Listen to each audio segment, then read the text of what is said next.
Raider Nation! This is your home for everything about the Las Vegas Raiders, and today we've got something exciting for you. We're breaking down the biggest winners and losers after the 2025 NFL Draft.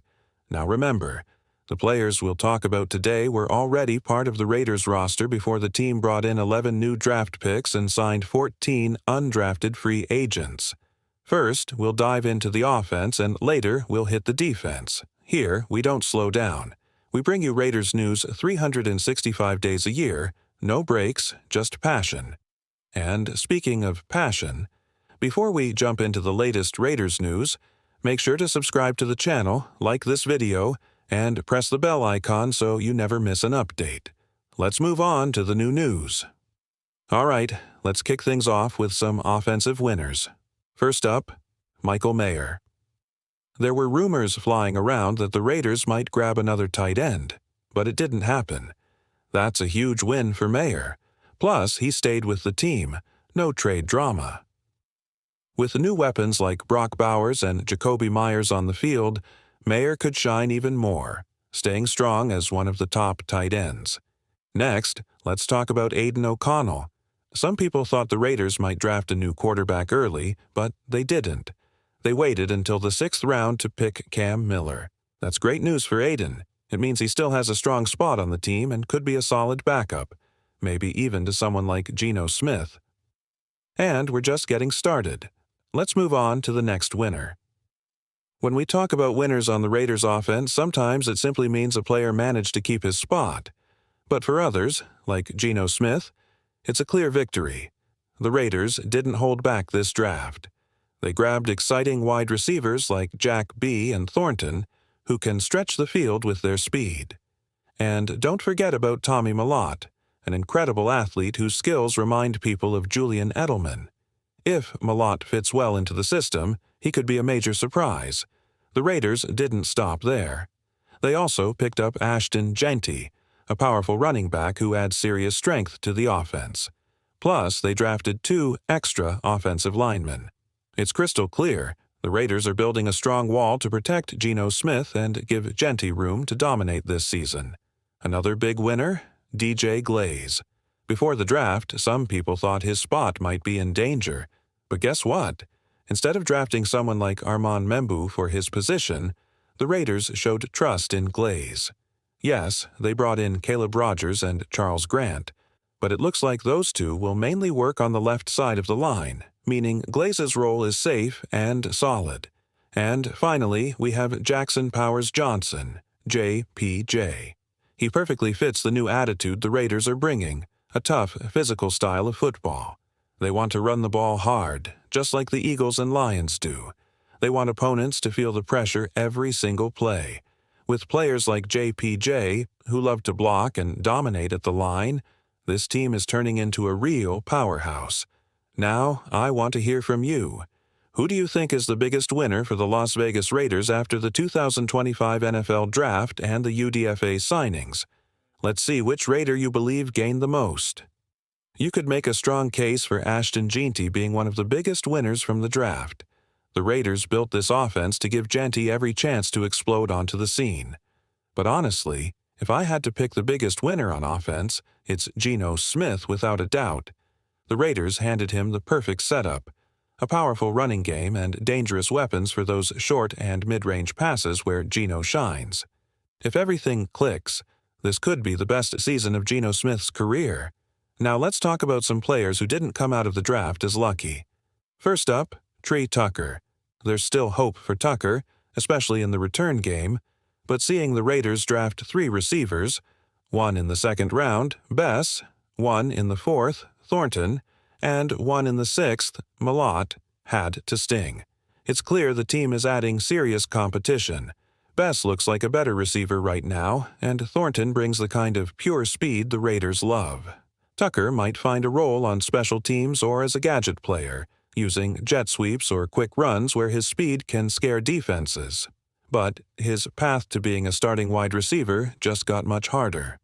Another player who took a hit? Thayer Munford. When the Raiders spent early picks on Charles Grant and Caleb Rogers for the offensive line, it sent a strong message. Munford, once seen as a possible future starter, is now fighting just to stay on the roster. If the team keeps 9 or 10 linemen, Munford might be the last man fighting for a spot, or the odd man out. And finally, there's Carter Bradley. Last year's undrafted quarterback faces even tougher odds now. The Raiders added another UDFA quarterback, Malik Williams, and drafted Cam Miller, a proven winner from the FCS level. Plus, Tommy Mellott, though mainly a receiver, could also be used in gadget quarterback plays. With so much new competition, Bradley's chances of sticking around have gotten very slim. The quarterback room in Las Vegas is about to get tighter. When you look at the competition, it's pretty clear. The Raiders are likely sticking with Geno Smith, Aidan O'Connell, and newly drafted Cam Miller. That leaves Carter Bradley fighting a battle he's unlikely to win. With the versatility of guys like Tommy Mellott, who can line up in multiple spots, there's really no reason to hold on to Bradley, even for an emergency role. Another player on thin ice? Zamir White. The Raiders drafting Ashton Jeanty, the best running back of the class, says everything you need to know. The team didn't even sign other undrafted running backs because Jeanty is the centerpiece now. Plus, they brought in a hybrid fullback tight end athlete to bolster the offense even more. The message to Zamir White is loud and clear. Nothing is guaranteed anymore. At this point, it would be a surprise if he even makes the final 53-man roster. And now for a name that might cause a little debate, Dylan Parham. Yes, he's versatile, but the Raiders are preparing for life without him. Drafting Caleb Rogers in the 3rd round, signing veterans like Alex Kappa and Jordan Meredith, it's all part of the plan. Parham is in the last year of his deal, and it feels like the front office is already moving in another direction. His future with the Raiders looks very uncertain. As we shift gears and take a look at the defensive side of the ball, one early standout emerges, Isaiah Pola-Mao. The Raiders still have major questions at free safety, but if the season started today, it would likely be Pola-Mao taking that starting spot. Expect the Raiders to use plenty of different defensive looks to support him, but for now, Pola-Mao's arrow is pointing up. The Raiders' defense is heading into a season full of bold experiments, especially in the secondary. Expect lots of mixing and matching between cornerbacks and safeties. While Isaiah Pola-Mao has earned respect, the reality is he might be best suited as a team's 3rd safety.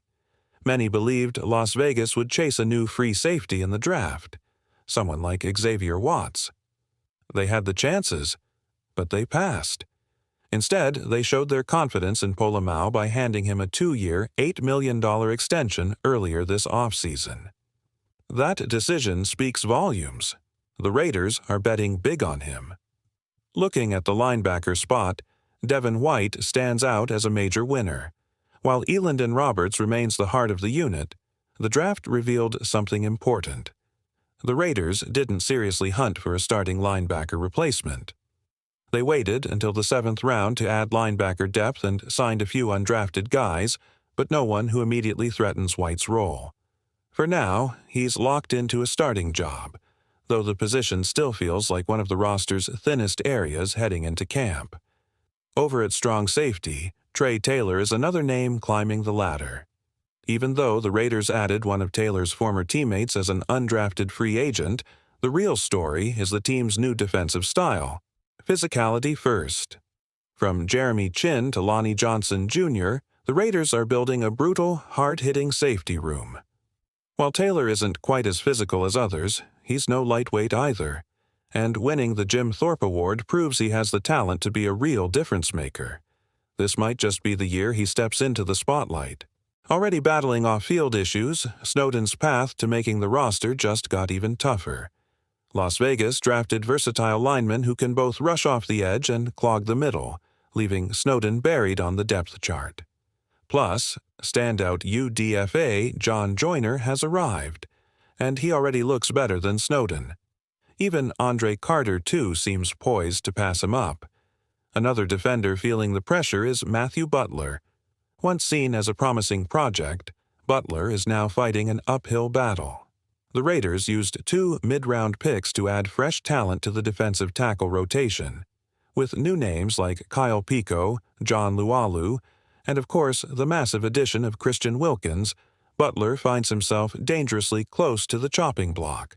The message from Las Vegas is clear: raise your game or risk being left behind. The draft sent a strong, clear message. Some players' days in Las Vegas might be numbered. One of them is Cameron Richardson. Drafted under the old regime, Richardson now finds himself buried behind new talent like Darian Porter, a long, athletic freak who fits perfectly with the Raiders' new vision for the secondary. Even Eric Stokes looks more promising than Richardson right now. To make matters worse, undrafted rookie Melvin Dotson out of Kansas is quietly turning heads, adding even more competition to a crowded cornerback room. For Richardson, the road ahead just got a lot steeper. Another player who could be in trouble? Tommy Eichenberg. Taken in the 5th round last year, Eichenberg finds himself squeezed in a linebacker group that's becoming faster, younger, and deeper. The Raiders loved the traits they saw in Cody Lindenberg, who feels like a fresher, more athletic version of what Eichenberg brings to the table. With Eland and Roberts locked in as the middle linebacker, Eichenberg will have to fight hard just to earn a role. The linebacker battles at training camp could be some of the most intense we see all summer, and while it might sting to say it, John Lualu is another name on shaky ground. The Raiders invested new draft picks in defensive tackles like Tank Hemingway and J.J. Peggs, pushing Lualu even further down the pecking order. Even with Christian Wilkins, Adam Butler, and Kyle Pico already ahead of him, the defensive line room is only getting more crowded. Lualu had been hoping to carve out a bigger role entering year 2, but opportunities are slipping away fast under Rob Leonard's aggressive defensive vision. One thing's for sure: this Raiders roster is being reshaped quickly and ruthlessly. The players who can't keep up, they'll be left behind.